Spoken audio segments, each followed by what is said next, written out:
Oui.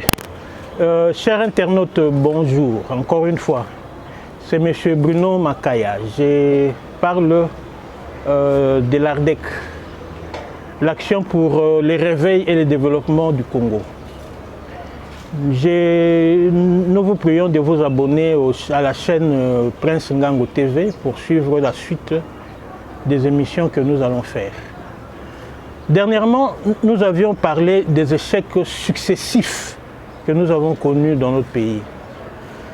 C'est la question que nous nous sommes posés, c'est que sommes-nous condamnés à échouer? Est-ce qu'il y a-t-il un pays condamné à être toujours pauvre?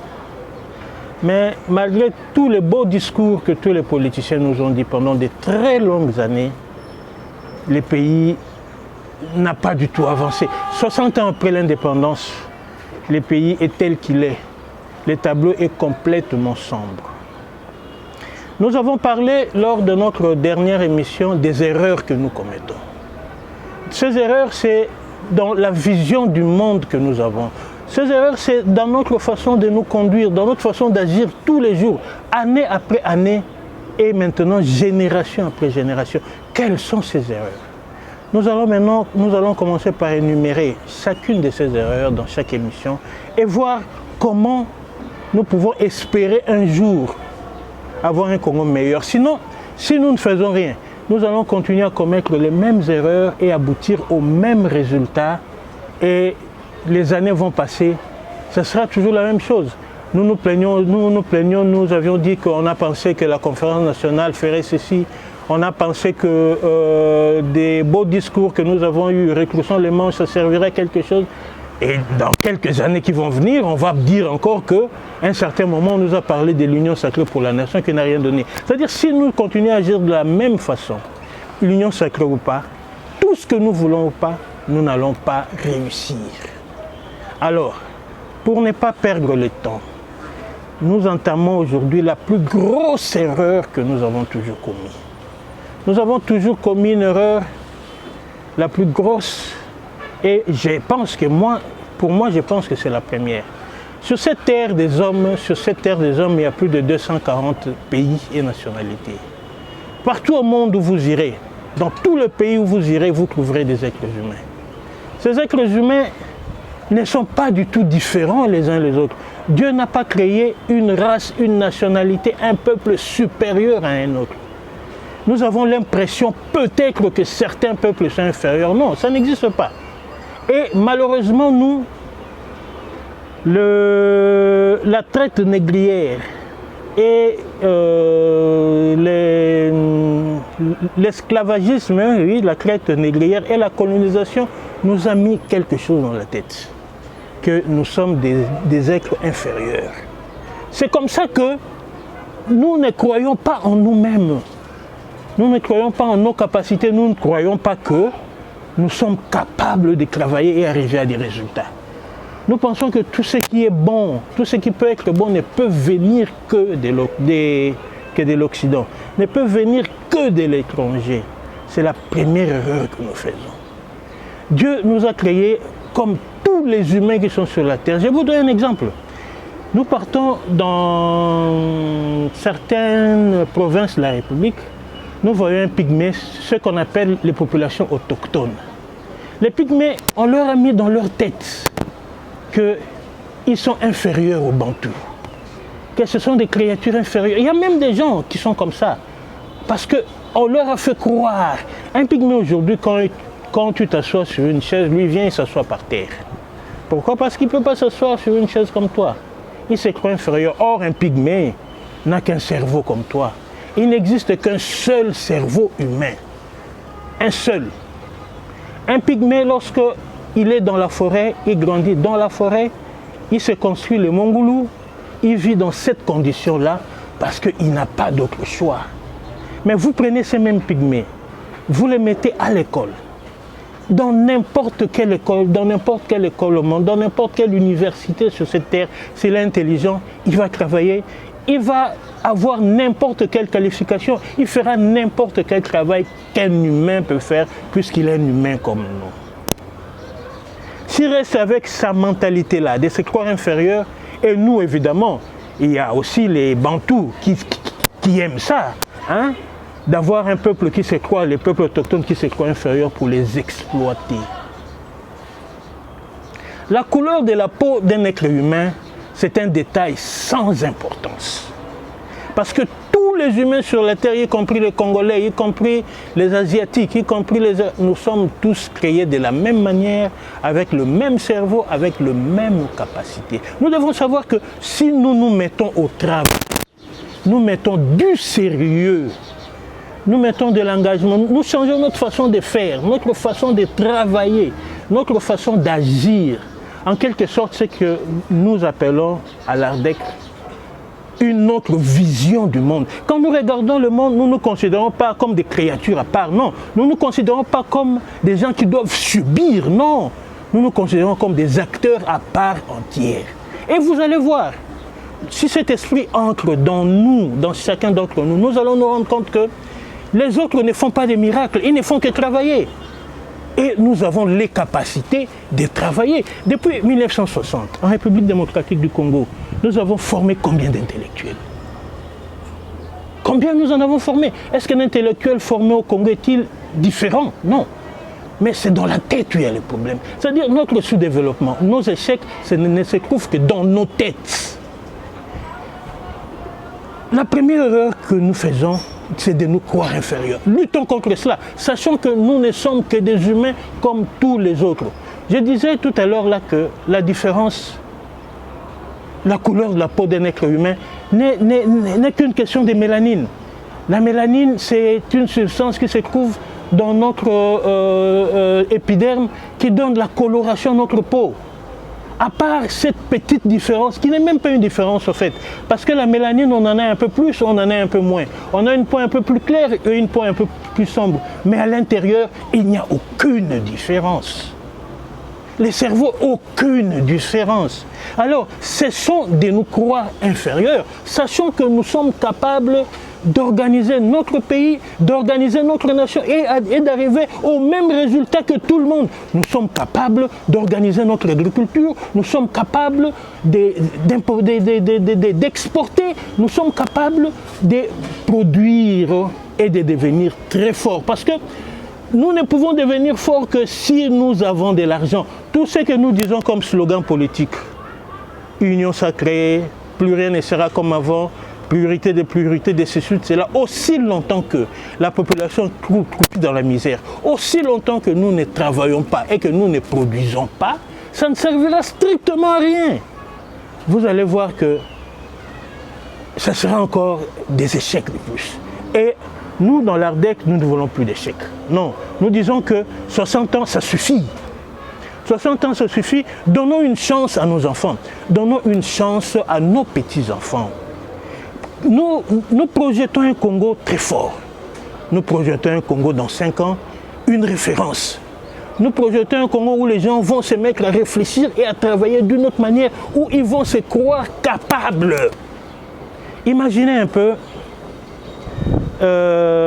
des sportifs de combat, je peux dire ainsi de combat, deux individus qui sont de la même catégorie, qui ont le même poids, qui sont dans la même classification et que l'un perd toujours tous les combats. Et il faut qu'un jour il se demande pourquoi je suis toujours en train de perdre.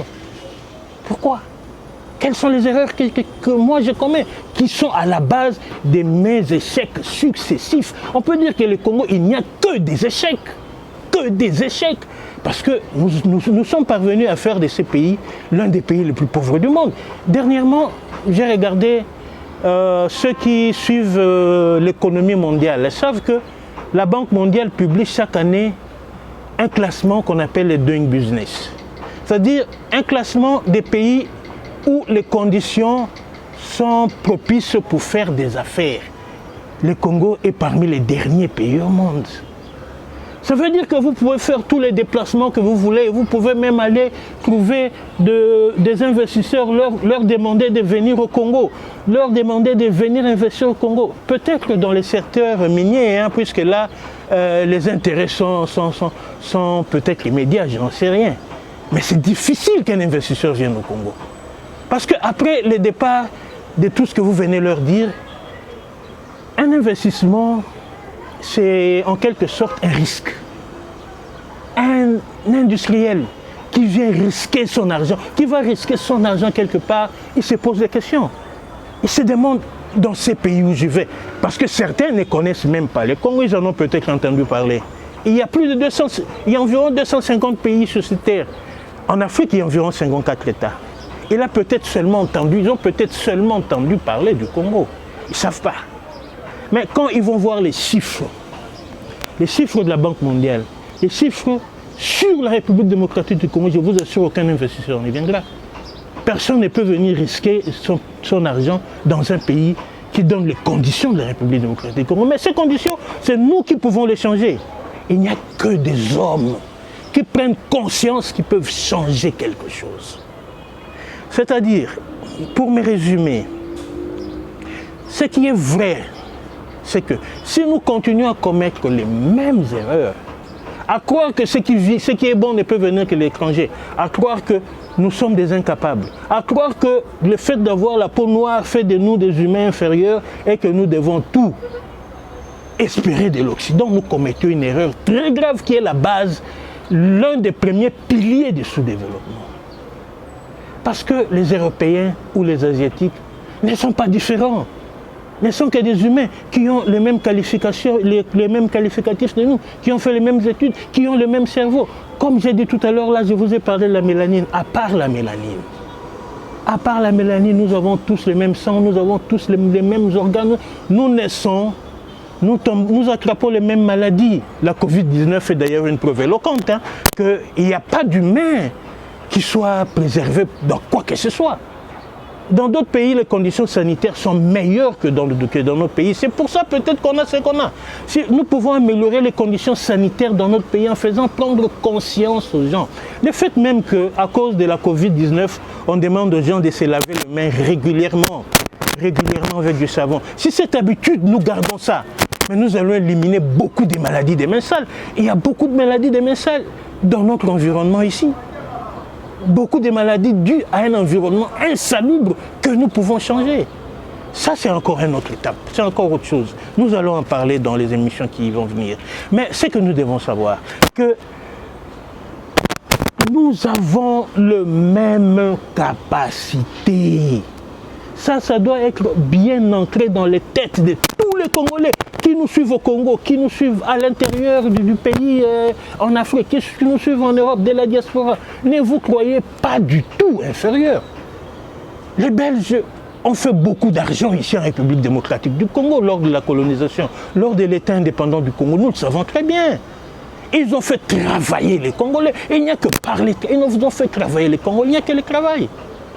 Nous étions parmi les grands producteurs mondiaux de l'huile de palme, du café, du cacao, de l'EVA, de beaucoup de produits qui ont fait la prospérité du Congo belge. Mais aujourd'hui, toutes ces possibilités, nous en avons. Mais tellement que nous ne voulons vivre de l'argent qui vient de l'étranger. Nous voulons faire des projets pour que la Banque mondiale, pour que la coopération technique belge, pour que nous donne de l'argent. Et nous ne savons pas que nous pouvons produire nous-mêmes.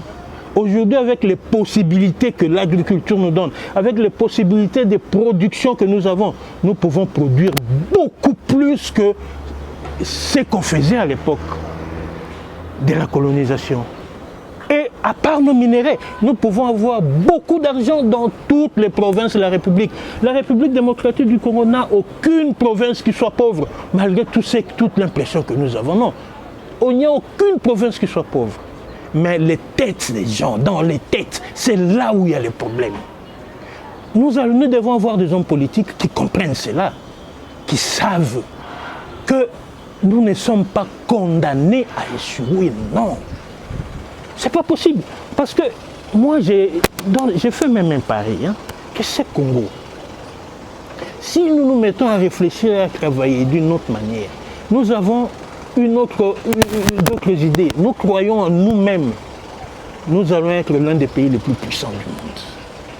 Je pèse mes mots, du monde, pas de l'Afrique, du monde. Parce que si je regarde tous les pays, même les pays européens, il y a des pays qui font beaucoup d'argent, qui n'ont même pas les 1/10 de ce que nous avons, qui ne vivent que peut-être du tourisme, peut-être qu'ils ont mis du sérieux dans leur système bancaire, ils ont mis du sérieux dans la production, ils ont des grands sites industriels et la plupart des produits qu'ils transforment, ça vient de chez nous. Qu'est-ce qui nous empêche de transformer, de créer des petites usines? Nous pouvons créer, parce que nous entendons des fois, nous avons l'argent qui s'évade de manière incontrôlée dans notre pays, nous le savons très bien. Je ne cite pas des exemples puisque nous ne parlons pas de la politique, non. Nous ne parlons pas de la politique.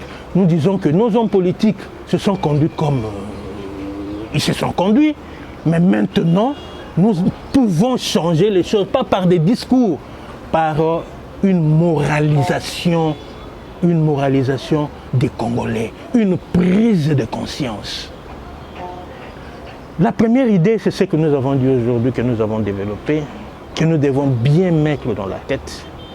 Nous sommes nés dans un environnement et cet environnement nous a formés. Imaginez un peu. Un Congolais qui naît dans un environnement, quand nous étions gosses, quand nous étions petits, c'est un exemple qui vient de me venir à l'esprit, quand nous étions petits, lorsque une dame mettait au monde des jumeaux, ce qu'on appelle des naissances gémellaires, mais c'était une fête terrible dans le quartier. Dans le quartier, tout le monde devrait savoir que cette dame, que dans cette maison, il y a une naissance gémellaire, il y a des jumeaux. Et c'était une fête terrible. Pourquoi? Parce que si on ne faisait pas ça, les gens s'imaginaient que les jumeaux allaient se fâcher, qu'ils n'allaient pas être contents. Ceux qui ont mon âge se retrouvent dans ce que je suis en train de dire. Et qu'ils allaient même rentrer de là où ils viennent. Il y avait des croyances comme quoi certains jumeaux venaient de l'eau, d'autres de la forêt, d'autres d'ici, par-ci, par-là, et qu'ils allaient se fâcher. Mais aujourd'hui, en 2020, lorsqu'une dame a des naissances gémellaires, on ne fait plus de fête, il n'y a plus rien, il n'y a plus de cérémonie, il n'y a plus rien. Alors quelle différence y a-t-il entre les jumeaux qui sont nés en 1980, quand on était gosse, et aujourd'hui les jumeaux qui naissent en 2020? Ce sont les mêmes personnes. La différence est que ceux-là sont plus jeunes, ceux qui naissent maintenant sont plus jeunes et les autres sont vieux. Mais on ne fête plus. Les jumeaux ne se fâchent plus, Et on les appelle plus même comme avant, sinon c'est fini. C'est seulement dans nos têtes qu'il y a des problèmes. Il n'y a jamais eu quoi que ce soit des jumeaux qui se fâchaient. Or, le vrai problème était que les jumeaux, les naissances gémellaires, les jumeaux naissent souvent avec une insuffisance pondérale, c'est-à-dire un poids insuffisant à la naissance, ce qui fait des jumeaux des enfants fragiles. C'est pour ça que certains meurent, tout simplement, à cause de l'insuffisance pondérale. Et nous étions en train d'analyser ça d'une autre façon. Il y a beaucoup de choses que nous analysons d'une autre façon. Nous croyions par exemple que il y a longtemps aussi, lorsqu'on croisait un albinos, il fallait cracher. Beaucoup de gens le savent, ceux de ma génération savent. Aujourd'hui, on ne crache plus quand on voit un albinos. Parce que nous savons qu'un albinos, malgré le problème qu'il a de l'albinisme, c'est-à-dire un problème au niveau de l'épiderme tout simplement, au niveau de la mélanine. Et cela aussi a d'autres conséquences sur la vision, sur mais ce n'est qu'un humain comme tous les autres, avec toutes les caractéristiques humaines. Il peut faire n'importe quel travail, il peut avoir n'importe quel... C'est un être humain. Alors cela doit être mis dans nos têtes. Nous avons ce devoir-là. Nous sommes condamnés à réussir cette fois-ci. Nous n'avons plus droit à l'erreur. Nous n'avons plus droit à l'erreur. Nous sommes aujourd'hui en 2021. Le Congo, le monde a beaucoup changé. Et nous, en tant que Congolais, nous devons savoir que nous avons la responsabilité. Nous avons une responsabilité envers les générations qui viennent. Nous ne sommes que des humains. Nous sommes sur la terre pour un moment. Pour un moment, personne ne peut échapper à cela, qu'un jour nous allons partir. Nous allons partir et les générations vont continuer. il faut que nous laissions un Congo fort.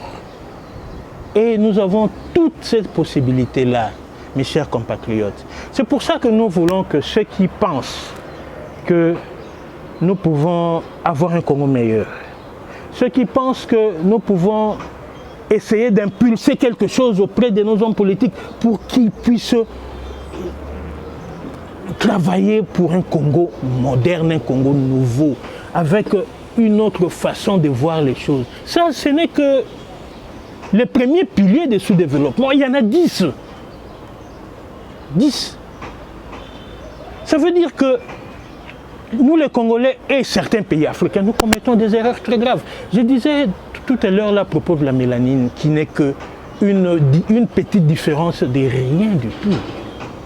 La différence entre des êtres humains, la couleur de la peau, ça c'est le message essentiel, n'a aucune importance. Les humains ont vécu pendant des années dans des milieux différents. Des milieux différents fait que les gens ont réfléchi de façon différente pour faire face à des situations, à la même situation, selon qu'on est au sud, au nord, à l'est ou à l'ouest, on a réfléchi de façon différente.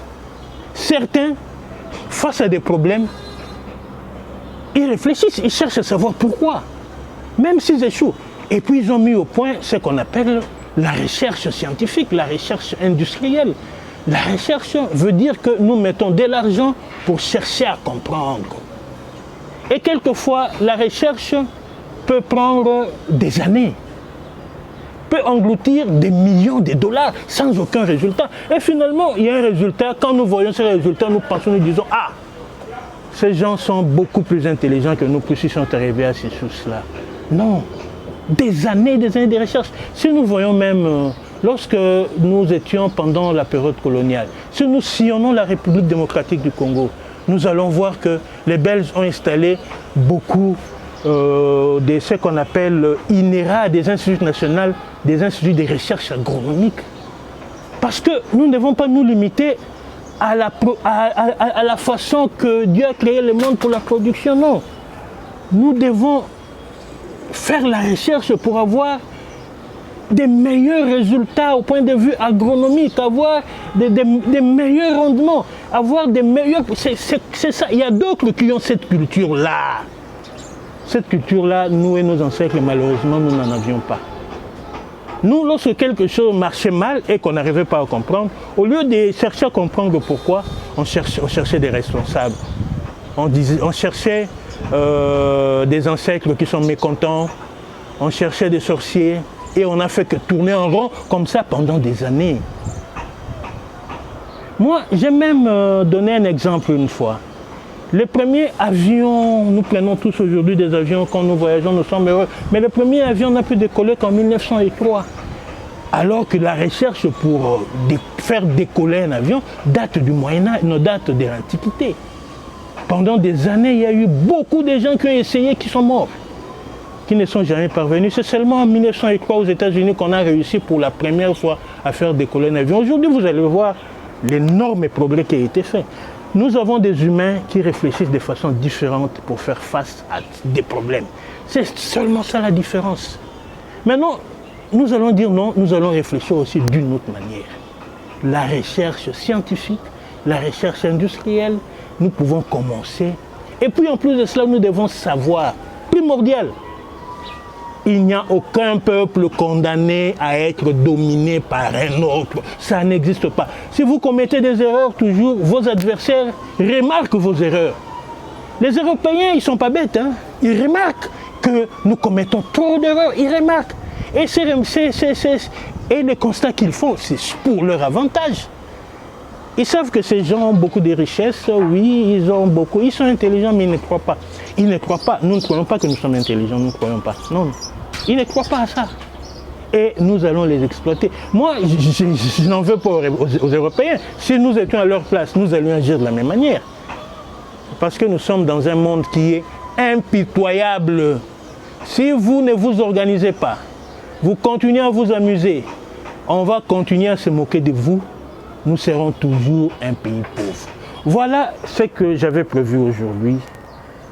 La deuxième partie de notre de notre séance, de nos émissions sur la prise de conscience, sur l'action pour les réveils et le développement du Congo, parce que le Congolais a le temps maintenant de se réveiller. Nous avons parlé du premier pilier, il en reste 9.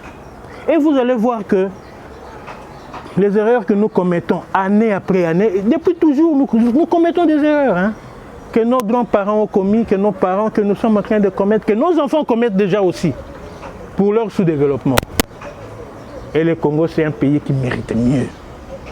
Merci beaucoup, chers internautes, chers Congolais, partout où vous êtes.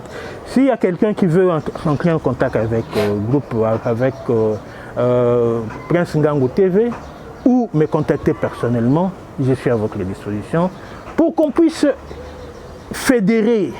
Parce que tous ceux qui pensent que le Congo mérite mieux, ne nous fuyons pas aux politiciens qui sont là que pour aller d'un coin à l'autre. Ils étaient dans le FCC. Quand ils se rendent compte que le FCC prend de l'eau, ils vont dans l'Union sacrée. Quand ils se rendent compte que non, l'intérêt du pays n'a jamais été leur problème. Leur problème, c'est leur propre intérêt. Nous ne fuyons pas et nous voulons impulser autre chose. C'est-à-dire donner un autre discours. Dire aux politiciens là que nous en avons marre. On en a assez. Avoir un pays aussi beau que celui-ci, qui est l'un des pays les plus beaux du monde, et avoir une population qui vit dans la misère comme ça, nous n'en voulons plus. Et cela est possible. Je vous remercie beaucoup.